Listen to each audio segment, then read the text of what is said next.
Okay. Good evening, Sir Dalaid. This is Jasmine's College. So my topic for today is all about FOIL method and distributive property. Now, objectives. In this lesson, we can learn how to use FOIL method, and also we can learn how to use or to apply distributive property to multiply polynomials. Okay. So FOIL method is a way to remember how to multiply two binomials. The FOIL method is a technique used to help remember the steps required to multiply two binomials. So the FOIL method is one of the most simplest methods that we can apply in solving problems in algebra. J plus 7 plus 10. So atong i-apply ang FOIL method. So first step is multiply the first. 1 is j times j. Okay? Now, the step 2 is multiply the ang outer term di ari is j times 10. So, muna siya ang outer term. Now, for the step 3 is multiply the 7 times j. Muna ang inner term. Now, for multiply the last term, which is 7 times 10 for the L. Okay, so ito na siyang i-multiply. J times j equals j squared plus j times 10 equals 10j. Then 7 times j equals 7j. Then 7 times 10 equals 70. Now, i-add na nato siya. First is collect the similar terms. So, kaning j squared is dili man siya similar terms, so ato ni siyang i-bring down. Then, kaning 10j and 7j is similar to ni sila, so ato ni silang i-add. So, 10 plus 7 equals 17j. Then, kaning 70 is wala man siya kapirahan na similar terms dire, is we are gonna bring down 70. Now, for another example, always apply these steps. Okay, number 1. 2y plus 2 times y minus 4. So, the step 1 is multiply the first term. 2y times y equals 2y squared. And then, multiply 8y. And we multiply positive negative. So, the answer is negative 8y. And then, step 3 is multiply the inner term. The inner term here is 2 times y equals 2y. Then the last term is 2 times negative 4 equals negative 8. Now, we're gonna add this. So first is collect the similar terms. So this is 2y squared. Ito na siya i-bring down because wala siya kapira og similar terms. Then kaning negative 8 plus 2y is pwede nato ni siya ma-add because this is similar terms.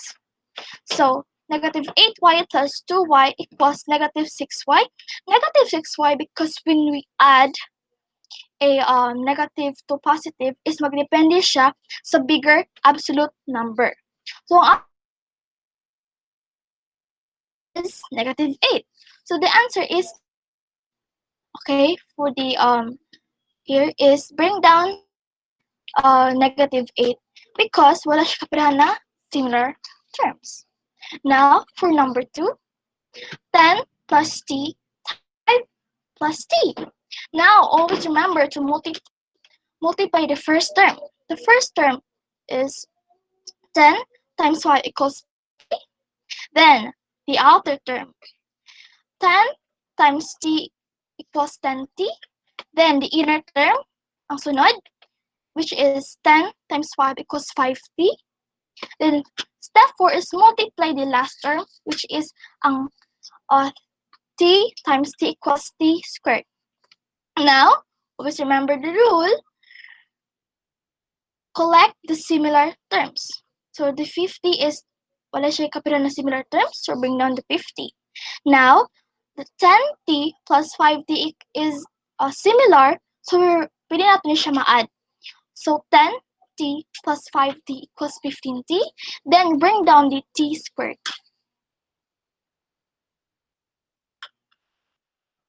Okay, for number 3.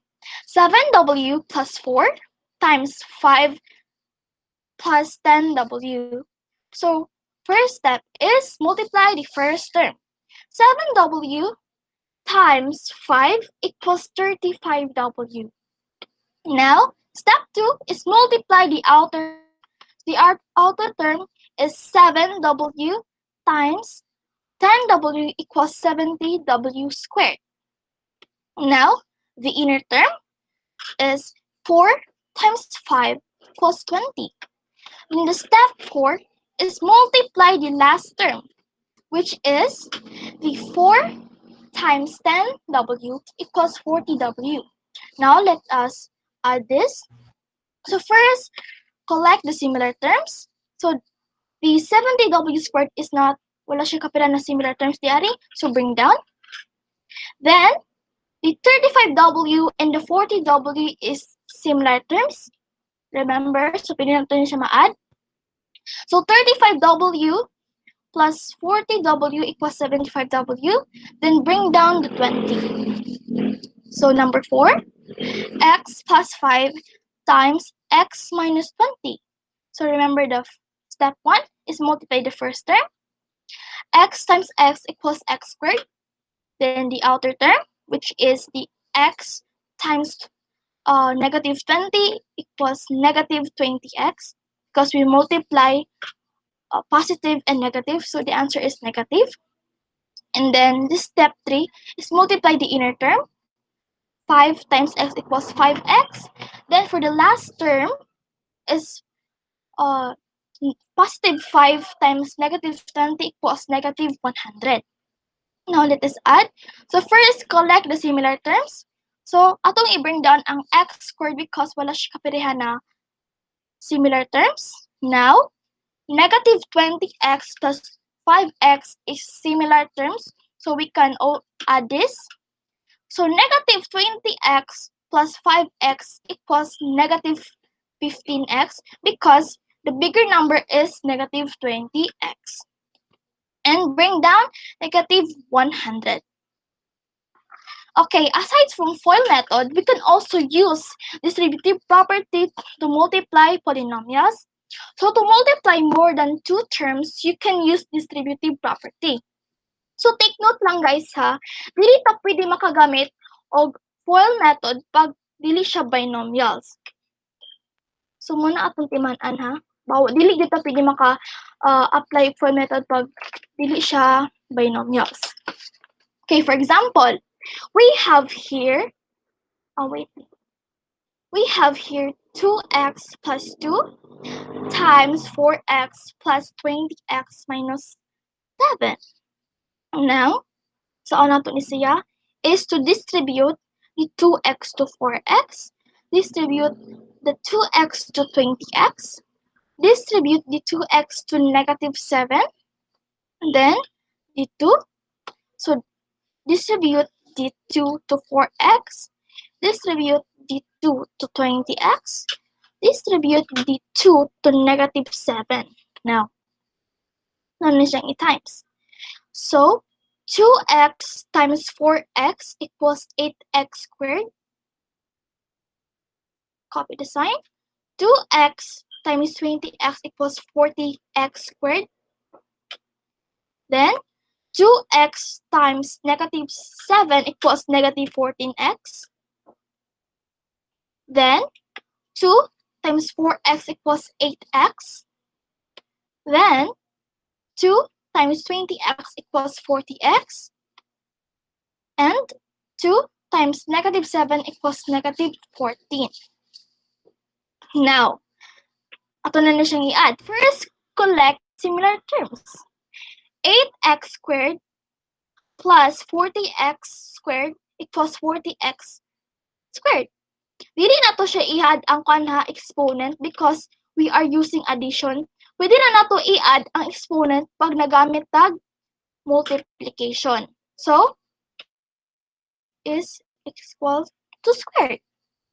Now, we're gonna kaning negative 14x plus 8x plus 40x is similar terms. So, pwede na to ni siya ma-add.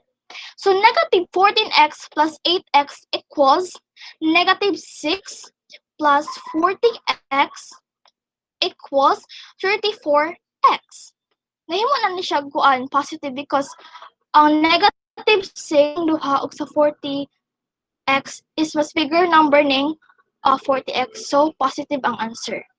Then, bring down the negative 40 because wala siya kaparihan na similar terms. Now, okay, so thank you everyone. I hope that you learned something from my report. Thank you. I never made it, but I know